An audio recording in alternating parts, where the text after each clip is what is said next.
So, Andy, you work with leaders, entrepreneurs, not just in church or ministry environments, but business, nonprofit sectors. Talk about some of the landscape of what you're seeing, what you're working with, and what you're working on, and how you're seeing those things change. And then maybe just say something to us in the Vineyard, as we interact with business leaders or government leaders or nonprofit leaders, what should we have in our minds, or what do you think maybe would be unique for the Vineyard to think about? Yeah.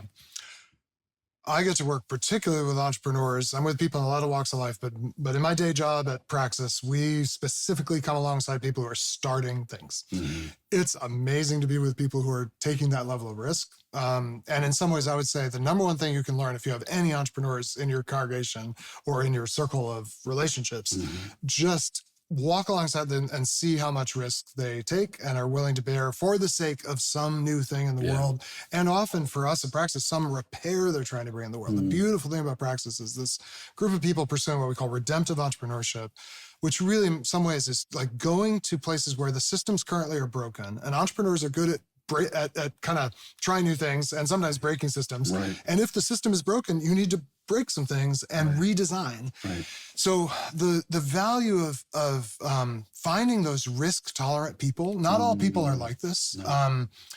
I would say any pastor or leader of any group of people, you yourself may or may not be highly risk tolerant. I'm not the highest risk tolerant. Now that I've met real entrepreneurs, I realize I'm not quite that. Right. You should be very near to people like that, just so they calibrate your sense of how much risk is appropriate to take when there's real opportunity. So that would be one thing. The other thing that I wish all pastors understood is how much daily work for many people, if not most, is the major crucible of discipleship in their lives. It is where they are facing, how do I love my neighbor? How do I love my enemy? How do I truly come to love God under the midst of a lot of pressure and doubt? It's the place where the people that maybe come to your sanctuary or your church on Sunday, they're there to be like oriented to the truth and filled up with the true possibility that the gospel makes available. But then they're going out and the rest of the week, yes, at home, yes, in the community, but for many of them in a primary way, in the most intense way, the highest stakes way, is at work.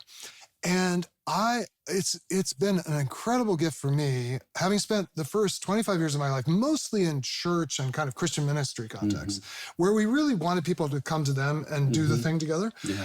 For 8 years now, working with Praxis, I've been with people who the primary way that they are pursuing the fullness of Jesus is by throwing themselves into these new ventures. And it's 100% prayerful, dependent on God, like being transformed by God, because to do it the way they're trying to do it, you've got to pray. You've got to deepen in your growth as a follower of Jesus. So don't underestimate how much discipleship is happening at the workplace that you could actually help people identify, help them orient themselves to, and you could support them in it, rather than seeing that just as, well, that's what we do. That's our secular world. Right. Especially these days, for many people, not all, the world of work it's not that secular. Right.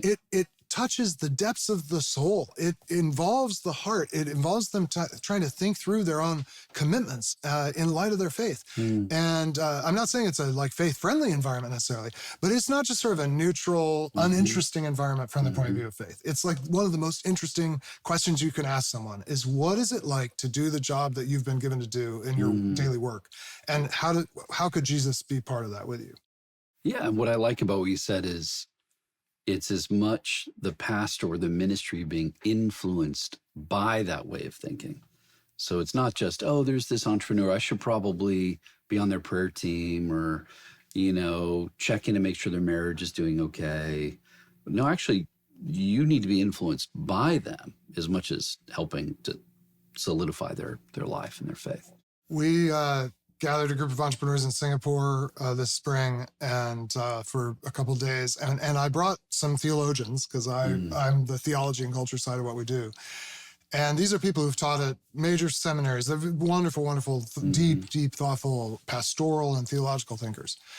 But for 2 days, we just sat mostly with people running businesses and nonprofits in all over Asia, 20 different countries in South and Southeast Asia.